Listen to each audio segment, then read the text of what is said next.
Hello, scientists at the 2013 CPDD meeting. I'm Charles O'Brien of the University of Pennsylvania, and I want to tell you how much the College on Problems of Drug Dependence has changed over the years. I first became interested in addiction when I was a neuropsychiatrist in the Navy during the Vietnam War. And there you may remember that heroin addiction was a major problem, and I took care of a lot of Marines and sailors who were into all kinds of drugs. Of course, in medical school and residence, I really didn't learn anything about the treatment of drug abuse because little was known in those days. And I realized that a lot of research was needed. Because I was interested in research, I started going to CPDD meetings. And it was really great because there I was able to meet in person the scientists whose papers I was reading. I was especially thrilled to meet Abe Wickler, whose work on the conditioning of addiction symptoms in rats led to my early work to see if human beings also had signs of conditioning, and sure enough, they did. But I also met other great scientists at the meetings, which were often held in Washington in those days. For example, and I can only name a few in this short time that I have, but those who had a lot of impact on me were people like, in addition to Abe Wickler, Bill Martin, Harris Isbell, Lou Harris, Joe Cochin, Joe Brady, Leo Hollister, Eddie Way, Bob Schuster. I could go on and on.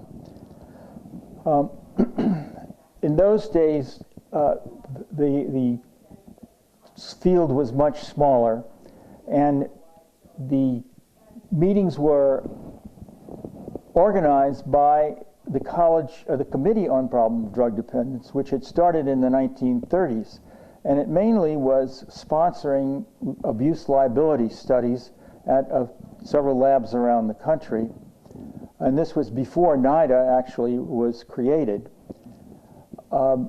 It got larger as NIDA funded more investigators, and people like me were able to bring our ideas there and have them criticized by senior people, and that was really helpful.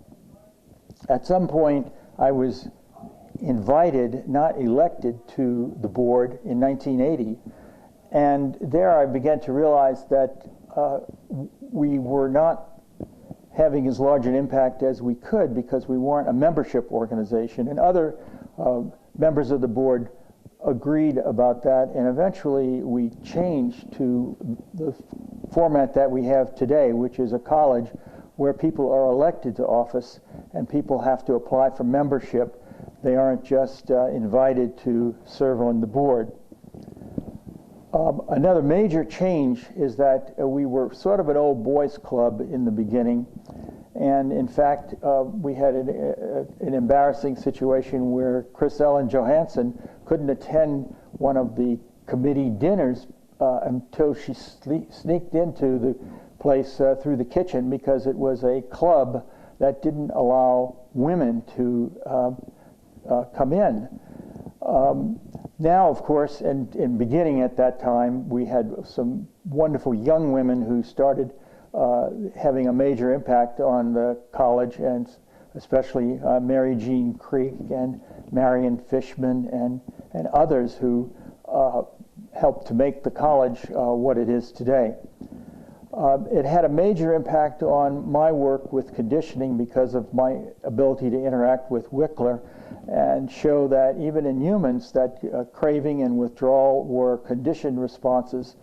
And I just came from the 2013 APA meeting where DSM-5 was officially approved with craving as one of the new symptoms.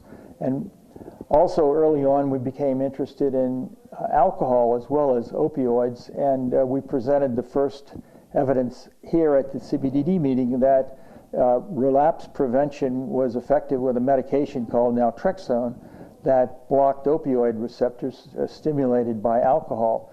So in fact, from the very beginning of my experience with CPDD, it was a meeting that was interested in all drugs, not just opioids, and that included alcohol.